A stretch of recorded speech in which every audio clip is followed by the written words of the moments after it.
O que acontece quando o homem mais perigoso da cidade te encontra no teu momento mais frágil? Ela era uma chefe de confeitaria brilhante, carregando um peso extra no corpo e um segredo pesado demais para carregar sozinha. Quando ela desabou aos pés dele, o colarinho rasgado revelou a verdade. Os olhos dele escureceram. Quem fez isso com você? Ele sussurrou.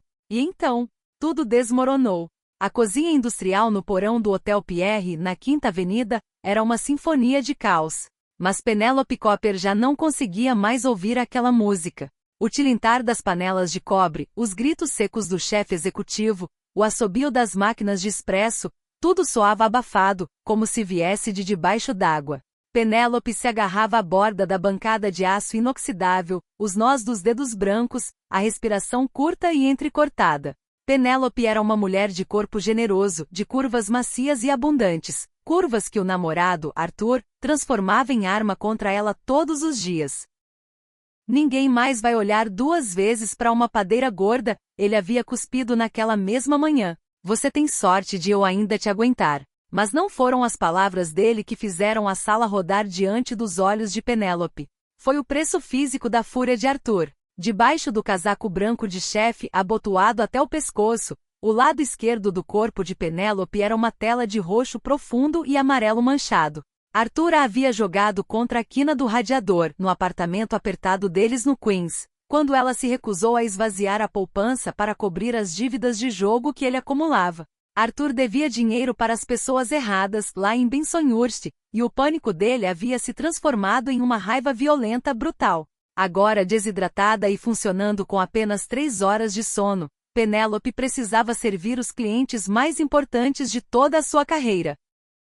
O salão privado no último andar tinha sido reservado sob o nome de uma empresa de fachada, mas todos os funcionários sabiam quem estava lá em cima. Gabriel Rossi, o chefe indiscutível da família Rossi, um homem cujo império imobiliário legítimo havia sido construído sobre uma base de brutalidade que aterrorizava até a polícia de Nova York.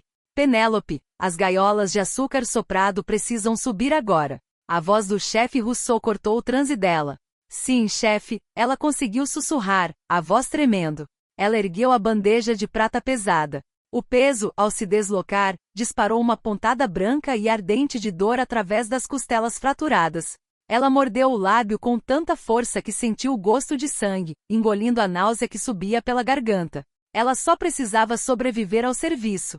Só precisava atravessar aquela noite. Escoltada por 2 seguranças enormes, vestidos em ternos cinza-chumbo sob medida, Penélope foi levada até o elevador privado.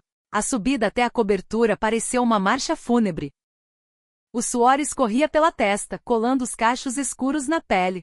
Ela se sentia enorme e desajeitada, dolorosamente consciente do espaço que ocupava naquele elevador espelhado, desejando poder simplesmente encolher até desaparecer. Quando as portas se abriram, o clima no salão de jantar da cobertura era sufocante de tão tenso. 10 homens estavam sentados ao redor de uma longa mesa de mogno, mas só um deles comandava a sala. Gabriel Rossi estava à cabeceira, com um copo de cristal cheio de líquido âmbar nas mãos.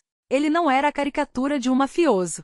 Ele era devastadoramente elegante, vestindo um terno Brioni azul meia-noite feito sob medida, que se ajustava perfeitamente ao corpo largo e predatório. Os olhos escuros de Gabriel eram frios, avaliadores e completamente vazios de piedade. Coloque na mesa central. Um dos guardas resmungou para Penélope, apontando para um buffet de mármore logo atrás da cadeira de Gabriel. Penélope avançou, os sapatos antiderrapantes pesados sobre o tapete persa. Ela se concentrou inteiramente na bandeja, tentando ignorar o silêncio denso que havia caído sobre os chefes da máfia. Mas quando ficou paralela à cadeira de Gabriel, a dor no lado do corpo explodiu com uma intensidade agonizante. Não era mais só uma pontada. Era um choque cegante, paralisante, que roubou todo o ar dos pulmões dela. A visão de Penélope se fechou em túnel, as bordas mergulhando em um preto absoluto. Não, ela pensou em pânico. Não aqui. Por favor, não aqui. Os joelhos de Penélope cederam sob o próprio peso.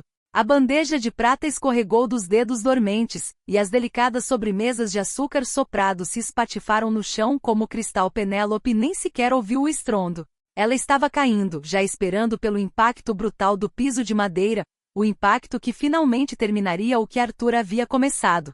mas o impacto nunca veio. Um borrão de azul meia-noite se moveu com uma velocidade aterrorizante. Gabriel Rossi havia saltado da cadeira, apanhando o corpo pesado e desacordado de Penélope antes que tocasse o chão.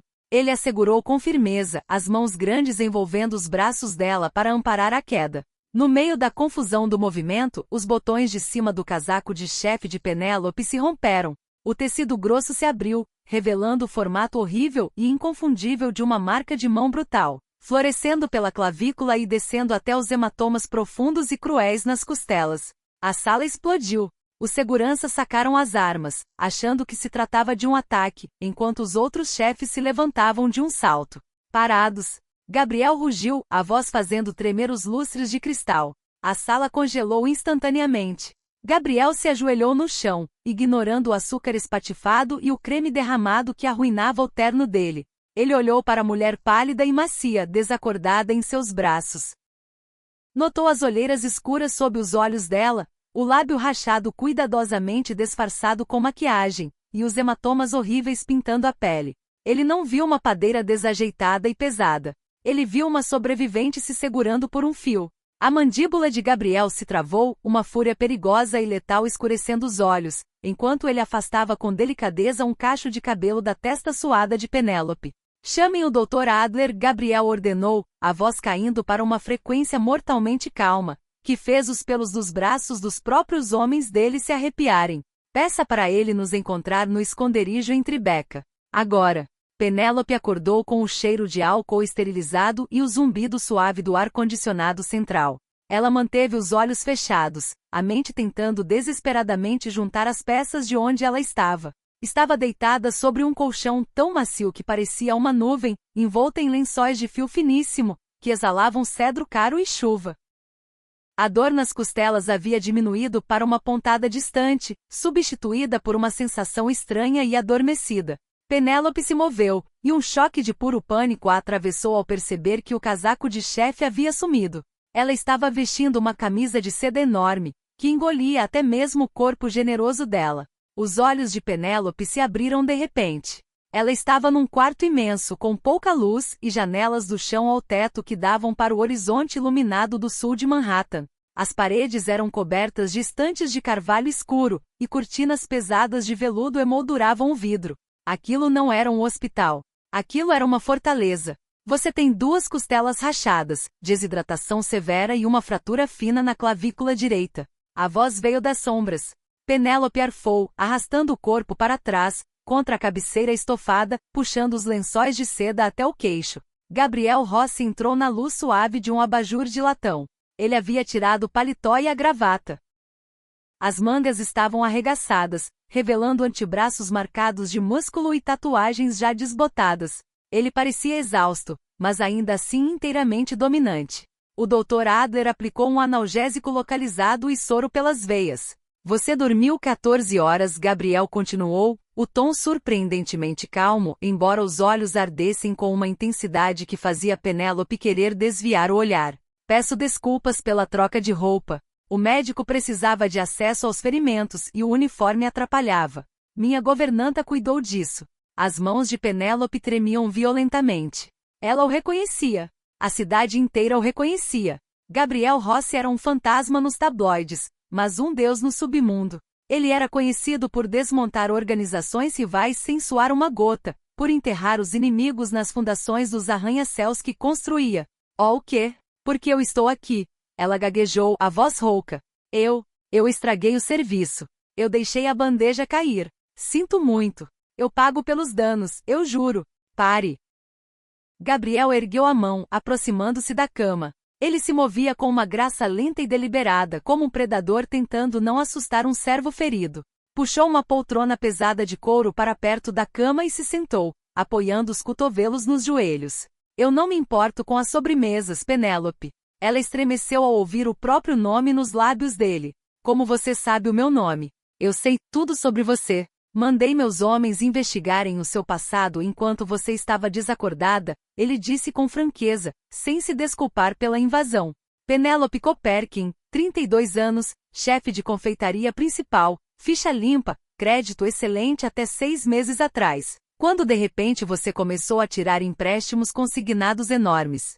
Penélope sentiu o sangue sumir do rosto. A vergonha que ela havia escondido com tanto cuidado sob camadas de roupa e maquiagem, estava agora completamente exposta. Ela abraçou os próprios joelhos contra o peito, dolorosamente consciente do próprio tamanho, sentindo-se patética e desnudada. Por favor, ela sussurrou, as lágrimas finalmente rompendo, escorrendo quentes e rápidas pelo rosto. Por favor, só me deixe ir. Eu não conto pra ninguém que estive aqui. Eu só quero ir pra casa. Você não tem uma casa, Penélope, Gabriel disse suavemente. Você tem um apartamento no Queens, que divide com um homem que te usa como saco de pancadas. Penélope engasgou com um soluço, balançando a cabeça. Você não entende. Se eu não voltar, ele me mata. Ele disse que se eu algum dia o deixasse, ele me encontraria. Ele é louco. A expressão de Gabriel se endureceu, esculpida em pedra. Ele se inclinou para a frente, os olhos escuros presos aos dela com uma força magnética e aterrorizante. Quem fez isso com você, Penélope? Me dê um nome. Eu não posso. Ela chorou, apavorada com o que um chefe da máfia poderia fazer, apavorada com Arthur, apavorada com tudo. Não importa. A culpa é minha. Eu devia ter dado dinheiro para ele. Nunca mais diga isso. Gabriel rosnou, a ferocidade repentina na voz fazendo Penélope se sobressaltar. Ele suavizou o tom imediatamente, embora a promessa letal permanecesse na postura. Um homem que bate numa mulher, um homem que deixa marcas como essas na sua pele, é um covarde. E covardes não sobrevivem na minha cidade. Gabriel esticou a mão, hesitando por uma fração de segundo antes de limpar suavemente uma lágrima do rosto dela. O toque foi chocantemente terno, um contraste absurdo com a violência à qual ela estava tão acostumada. Eu não vou deixar ele te tocar de novo.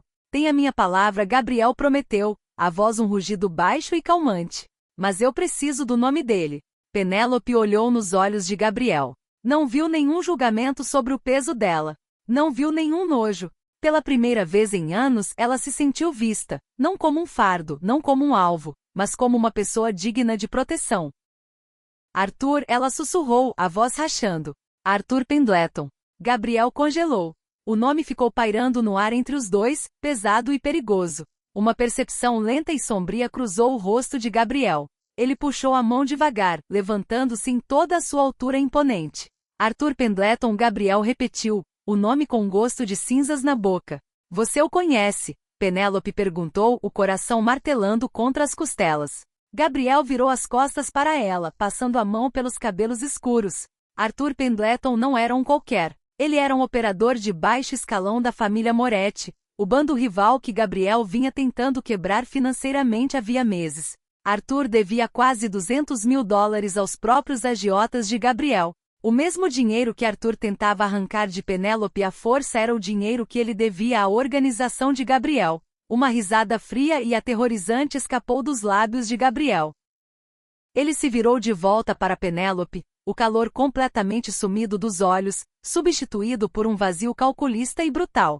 Mas aquele vazio não era direcionado a ela. Descanse, Penélope, Gabriel disse, caminhando em direção à pesada porta de carvalho. Você está segura aqui. Você nunca mais vai ser machucada. Aonde você vai? Ela perguntou, apertando os lençóis de seda. Gabriel parou na porta, a luz do corredor o esculpindo numa silhueta afiada, quase demoníaca. Eu tenho uma dívida para cobrar. O ar dentro do porão do O'Rourke's, um bar decadente no bolso mais sujo e profundo de Bay Ridge, no Brooklyn, era denso com o cheiro de cerveja velha, charutos baratos e suor desesperado. Aquele era um esconderijo conhecido de bagrinhos e operadores de baixo escalão que se achavam figurões da economia clandestina.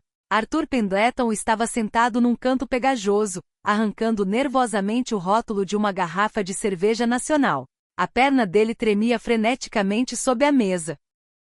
Ele estava encurralado. A família Moretti estava respirando no pescoço dele, cobrando a parte deles no esquema ilegal de apostas esportivas. E os agiotas de Gabriel Rossi haviam dado a ele exatamente 48 horas para produzir os $200 mil que havia tomado emprestado. Arthur planejava forçar Penélope a fazer uma segunda hipoteca da padaria dela, a esvaziar a aposentadoria, a sugá-la até secar, como sempre fazia. Ela era fraca, gorda e desesperada por afeto. O alvo perfeito. O alvo patético. A porta pesada de aço no topo da escada do porão rangeu ao abrir, mas Arthur não levantou os olhos. Não até que os murmúrios da sala morressem de repente, substituídos por um silêncio sufocante e aterrorizado. O som de sapatos de couro italiano batendo contra o concreto ecoou como um dobrar de sinos fúnebres. Arthur finalmente levantou a cabeça. O sangue dele gelou. Gabriel Rossi estava parado ao pé da escada, flanqueado por 2 capangas enormes. Gabriel não usava o terno sob medida de sempre. Vestia uma gola alta preta de cachemira e um sobretudo de lã escuro que o fazia parecer uma sombra ganhando vida. Os olhos escuros de Gabriel varreram a sala, cortando através da fumaça de cigarro até se travarem em Arthur. Os homens do bar, criminosos endurecidos, ladrões e capangas, se atropelaram uns aos outros para abrir caminho. Ninguém respirava. Ninguém ousava olhar Gabriel nos olhos. Gabriel caminhou devagar até o canto do bar. Não sacou uma arma. Não levantou a voz.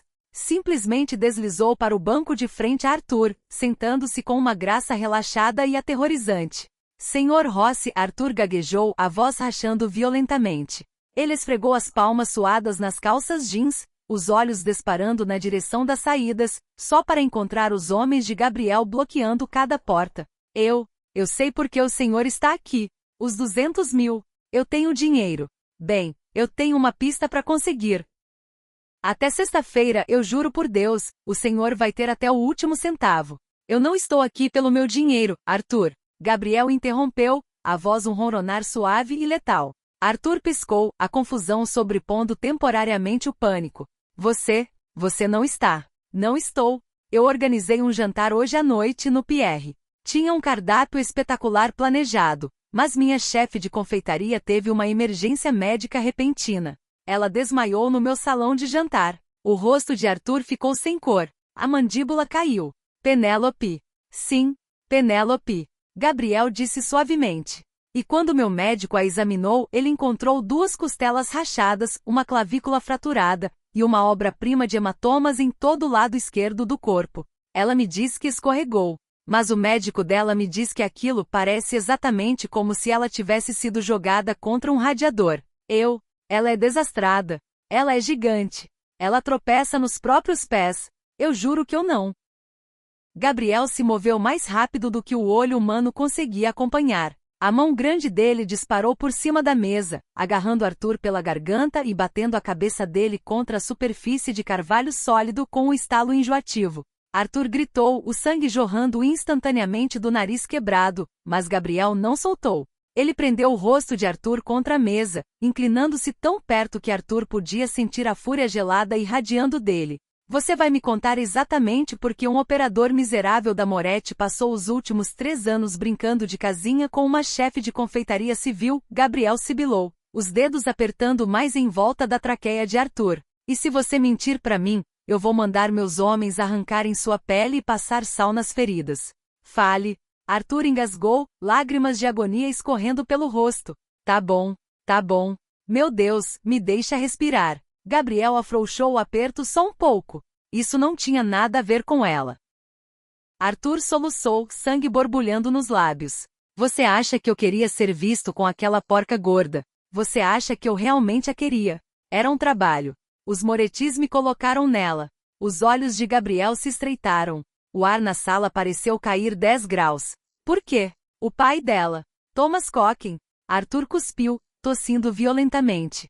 Ele não era só um vendedor de seguro qualquer que morreu num acidente de carro. Ele era o Tommy Contador Cocking. 10 anos atrás, ele lavava dinheiro pros Morettis, mas desviava parte do topo. 3 milhões de dólares. Ele escondeu o dinheiro antes de eles o eliminarem naquele acidente. A mente de Gabriel disparou. Ele se lembrou do nome agora. Tommy Contador. Um numerário à moda antiga que havia desaparecido bem antes de a família Moretti quase ir à falência 10 anos atrás. Os Morettis sabiam que Tommy havia escondido um livro-razão físico com os números das contas offshore e as chaves dos cofres de segurança. Os Morettis reviraram a casa dele, mas nunca encontraram. Arthur confessou, soluçando patético. Acharam que ele tinha dado para a filha. Então me mandaram seduzir a padeira gorda e solitária. Entrar na casa dela. Fazer ela confiar em mim. Eu vasculhei o apartamento daquela rainha por 3 anos, mas o livro-razão não está lá. Eu fiquei frustrado.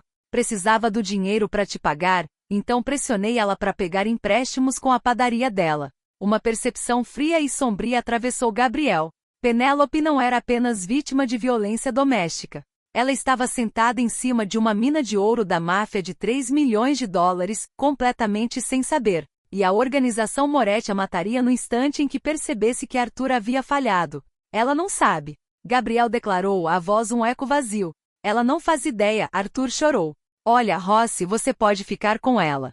Pode ficar com o dinheiro. Só diz pros Morettis que eu morri. Me deixa sumir da cidade, por favor. Gabriel olhou para o covarde choroso e violento debaixo da própria mão.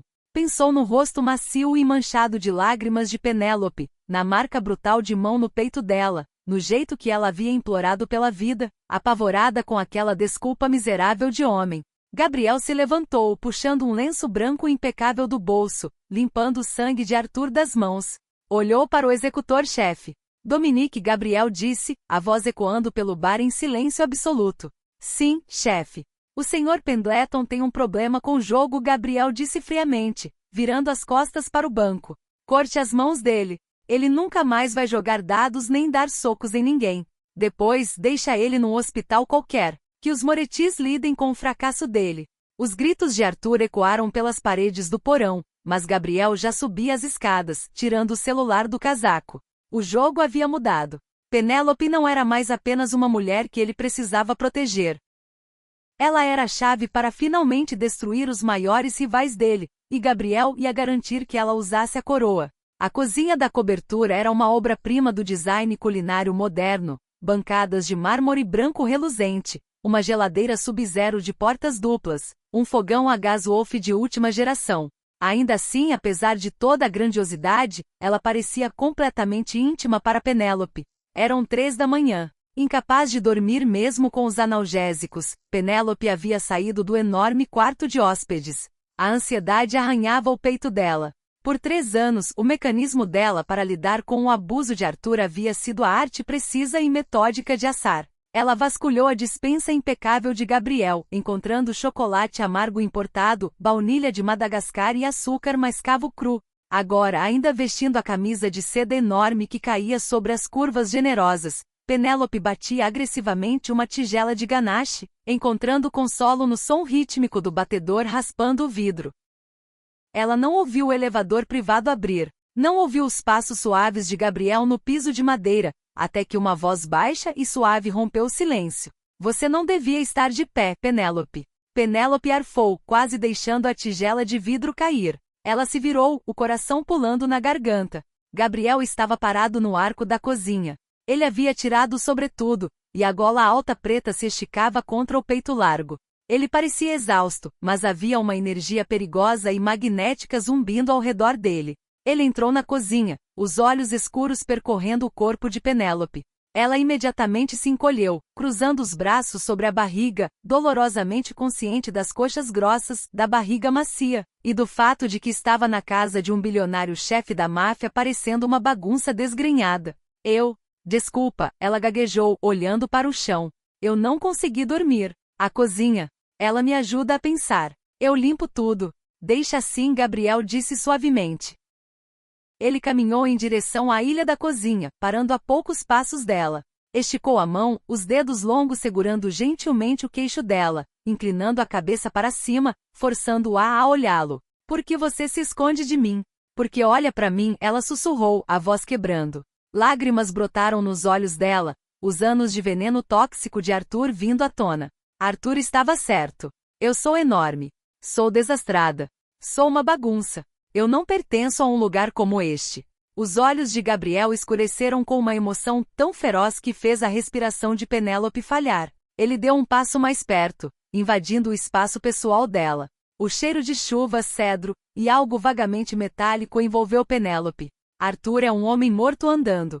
E as palavras dele são cinzas. Gabriel rosnou suavemente, o polegar traçando gentilmente a linha do maxilar dela. Você não é uma bagunça, Penélope. Você é de tirar o fôlego. Suas curvas, sua suavidade. Isso é arte. Isso é poder. Nunca mais deixe um homem fraco te fazer pedir desculpas por ocupar espaço neste mundo. Penélope o encarou atordoada.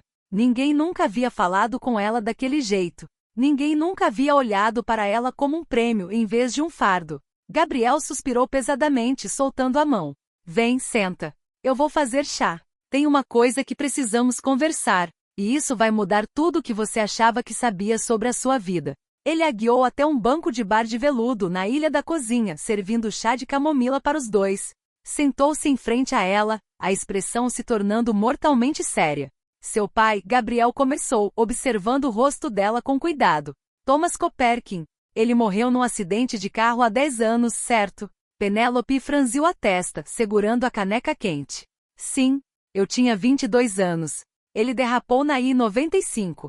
Por quê? Ele não derrapou, Penélope. Gabriel disse gentil mas firme. Ele foi assassinado. Seu pai era contador da organização criminosa Moretti. Penélope soltou uma risada seca sem fôlego, balançando a cabeça. Não, não.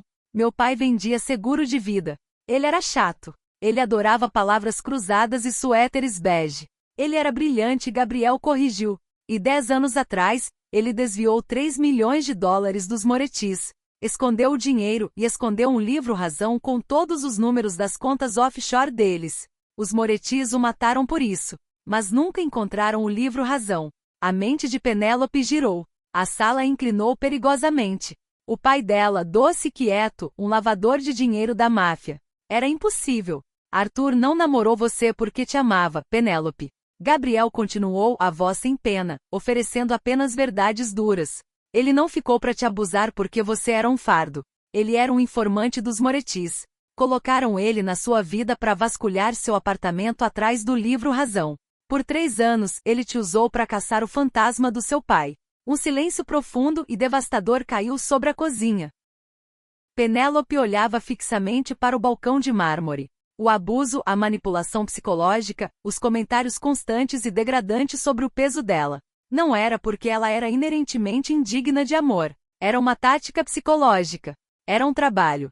Arthur a havia quebrado por dentro para mantê-la dócil enquanto vasculhava a casa dela. De repente, uma lembrança piscou na mente de Penélope. Meu aniversário de 16 anos, ela sussurrou, os olhos se arregalando. O que tem ele? Gabriel perguntou, inclinando-se. Meu pai me deu uma pulseira de amuletos, ela disse, as mãos tremendo enquanto tocava o próprio pulso, seguindo os elos pesados de prata que ela sempre usava. Ele colocou uma pequena chave de prata nela. Disse que era a chave do meu futuro. Eu achei que fosse só uma metáfora boba. Uso ela todo dia desde então.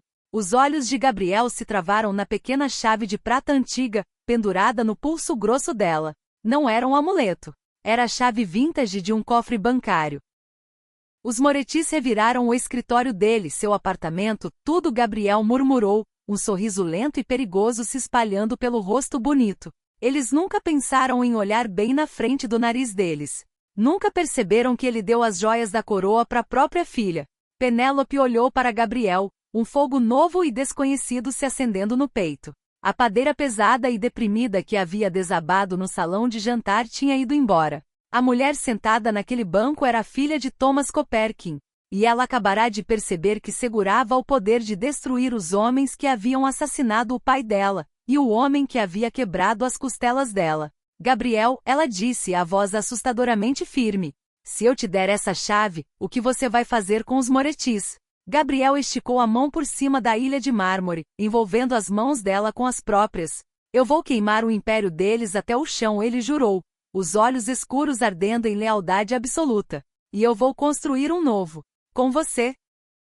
Penélope olhou para as mãos dele segurando as dela. Ela não era mais apenas uma sobrevivente. Era uma rainha subindo ao próprio trono. Então vamos ao banco, ela disse. Você está obcecado pela história de Gabriel e Penélope. Se você amou esse romance épico de máfia, cheio de reviravoltas chocantes, traições absolutas e uma heroína curvilínea e feroz reivindicando o próprio poder, deixa aquele like. Compartilha esse vídeo com seus amigos amantes de romance e não esquece de se inscrever para mais histórias em áudio emocionantes. Deixa nos comentários, o que você faria se descobrisse que sua família tinha um passado secreto ligado à máfia.